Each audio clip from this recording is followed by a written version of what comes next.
овозаҳо баромада истодаанд ки Ал-Насри Криштиану Роналду ба Лигаи Чемпионҳои Аврупо даъват мешавад. Ин ба формати нави УЕФА рост меояд.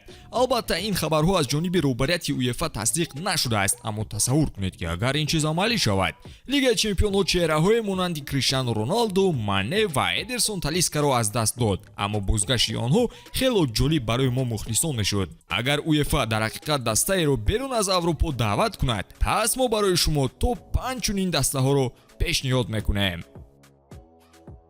дӯстон, навори мо бо дастгирии ширкати 1x омода шудааст. рақобатҳои футболӣ ва дигар навъи варзишро бо хизматрасониҳо ва коэффициентҳои баланди ширкати 1x боз ҳам ҷолибтар гардонед. он ҷо регистратсия осон буда, пардохт аз тамоми гӯшаи канори дунё бароятон дастрас мебошад. ана барои обуначиёни канали Футбародарон бошад, иқдоми махсус омода намудаанд ки дар аввалин пардохт бо промокоди тачфут ба ҳисоби шумо то $100 бонус дода мешавад. силкаи заруриро дар комментария мегузорем. Ба ҳама муваффақият. аз Ал-Наср шурӯъ мекунем.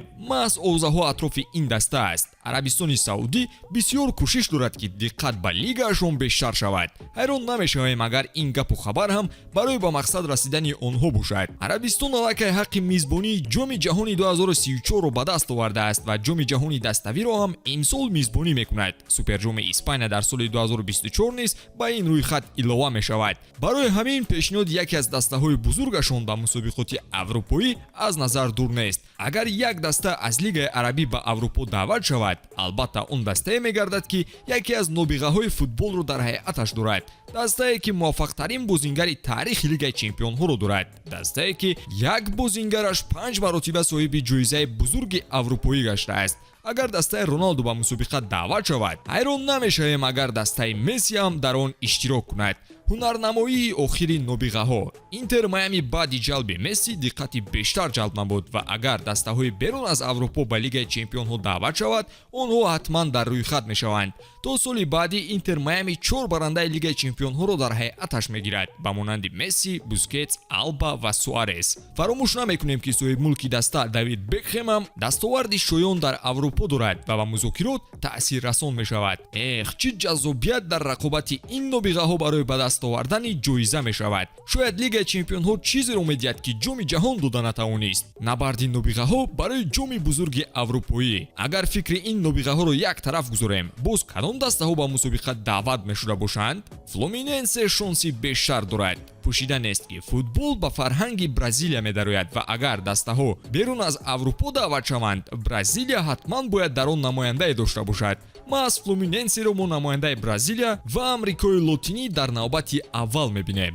онҳо иқтидор ва малакаи рақобат дар Лигаи Чемпионҳоро доранд. ҳамзамон фаромӯш намекунем ки Марсело ҳам он ҷо бозӣ мекунад. ӯ дар ҳайати Флуминенсе барандаи Копа Либертадорес гардид. маҳз ӯ бояд дастаашро дар Лигаи Чемпионҳо роҳнамоӣ кунад.